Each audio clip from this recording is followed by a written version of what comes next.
Hello good morning కొడు. ఈ రోజు నేను నా జిగ్రీస్ అయితే టిఫిన్ తిన్నాను. బైపాస్ లో షేర్వా దోశ షాప్ కడిగి వచ్చేసాను. ఇంకా ముగ్గురం తలా ఒక గుడి దోశ చెప్పుకొని తినేసాము.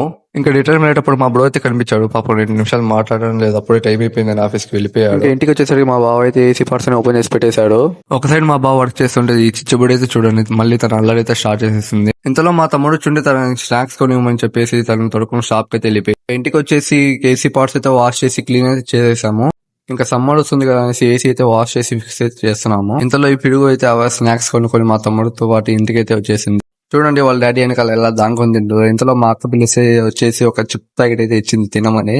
ఇంకా సక్సెస్ఫుల్ గా ఏసీ అయితే క్లీన్ చేసి ఫిక్స్ చేసేసాము. ఇంకా ఆన్ చేసి టెస్ట్ చేస్తున్నాము. ఇంకా ఎల్లడి పిడుగు అయితే చూడండి ఏసీ గాలి అయితే ఆస్వాదిస్తుంది. ఇంకా మోటార్ వేసి పైకి వెళ్ళి వాల్ తిప్పుదాం అనుకుంటే చూడండి నాకంటే ముందు పడిగెత్తుకుంటూ అయితే వచ్చేసింది మీద పైకి. ఇంకా నా భయం ఏమంటే ఎల్లడి పిడుగు 2 నిమిషాలు కూడా సైలెంట్ ఉండదు. అందుకే నేను పక్కన కూర్చొని నా పక్కన అయితే కూర్చోమని చెప్పాను, అలా ఆయన కుదురు ఉంటుందేమో అని. ఇంకా నేను వాల్ తిప్పేసరికి ఆ గోడ దగ్గరికి వెళ్ళి ఎవరినో చూసి అయితే అడుగుతుంది.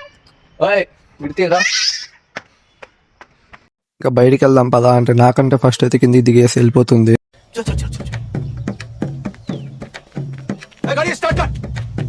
ఇంకా తనకి చెప్పినట్టు బైక్ స్టార్ట్ చేసుకుని పెట్రోల్ బంక్ వచ్చి పెట్రోల్ అయితే పట్టించి తనైతే నేను అమ్మి బావతో పాటు వస్తా అని చెప్పేసి మా బావ బండ్లో అయితే ఎక్కిస్తుంది. మా బావతో ఏ ప్లేస్ కి వెళ్ళాలో మాట్లాడుకొని ఒక ప్లేస్ అయితే డిసైడ్ చేసుకున్నాం. మా అక్క వచ్చి ఆ ప్లేస్ కి ఎందుకు కూడా అంటుంది. ఇక నేను మా చెల్లి మా అమ్మాయితో ఒక బండ్లో వెళ్తాం. ఇక మేము ఏ ప్లేస్ కి వెళ్ళామో మీరు చూడాలనుకుంటే పార్ట్ 2 లో పెడతా, చూసేయండి. Bye friends.